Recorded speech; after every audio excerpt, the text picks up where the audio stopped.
and this is how we acknowledge it. Your coworkers are polite. They include you in the lunch rotation.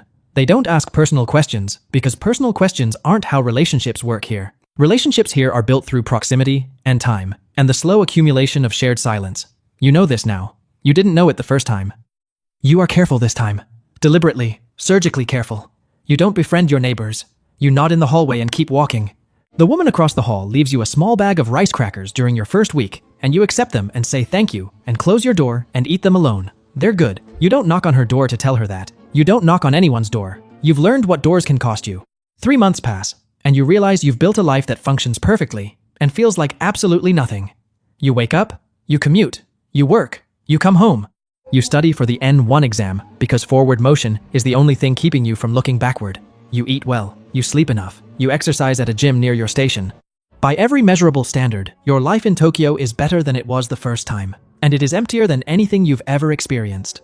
Because the first time, even before the betrayal, you had something. You had the beef bowl worker who knew your order. You had the sento with the old men. You had the festival with the sparklers. You had mornings where Yamamoto left miso soup at your door, and you felt like the city had a hand, and it was reaching toward you. Now you have clean efficiency, and the emotional architecture of a well-organized spreadsheet. You start thinking about Kita Senju, not constantly, but in the gaps. On the train, when your podcast ends, and the silence fills in. Walking home from the station, when the autumn wind cuts through your jacket. Lying in bed at midnight, staring at a ceiling that's farther from your face than the capsule hotel, but somehow feels closer.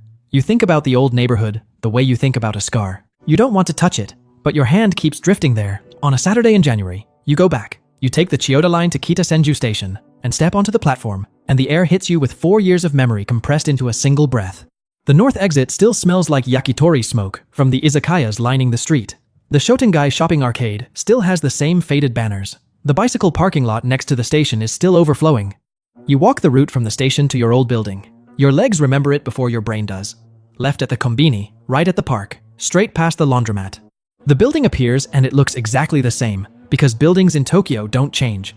People change. Buildings just hold the space where it happened. You stand across the street and stare at your old window on the second floor. The curtain is different. Someone else lives there. Someone who doesn't know that a man named Yamamoto used to leave mandarins at that door and file immigration reports on the same day. You wonder if they know their neighbor. You wonder if they've eaten the tamagoyaki. You wonder if they named their plant. You walk to the Matsuya, the same one. You step inside, and the smell of beef and soy sauce hits you like a time machine. You order at the ticket machine, gyudon, regular, miso soup on the side. You sit at the counter and wait.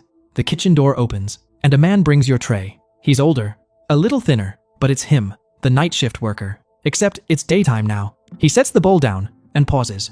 He looks at your face. You watch him search for the memory, and then something flickers. He doesn't say your name because he never knew it, but he tilts his head slightly and says, "Hisashiburi," which means, "Long time no see."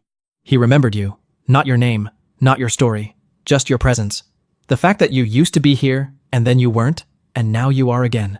In this city, that's not nothing. That might be everything. You eat slowly. The beef bowl tastes exactly the same, 380 yen. Some things in Tokyo change. This isn't one of them.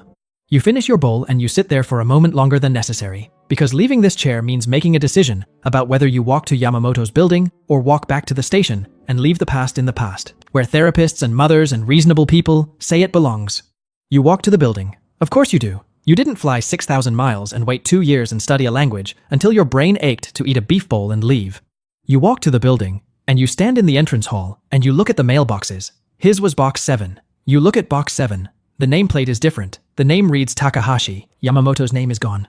You feel something shift inside your ribs. Not relief, not sadness. Something unnamed that sits between the two like a color you can see but can't describe. You stand there long enough that the building manager notices you through the glass door of his ground floor office. He comes out and asks if you need help.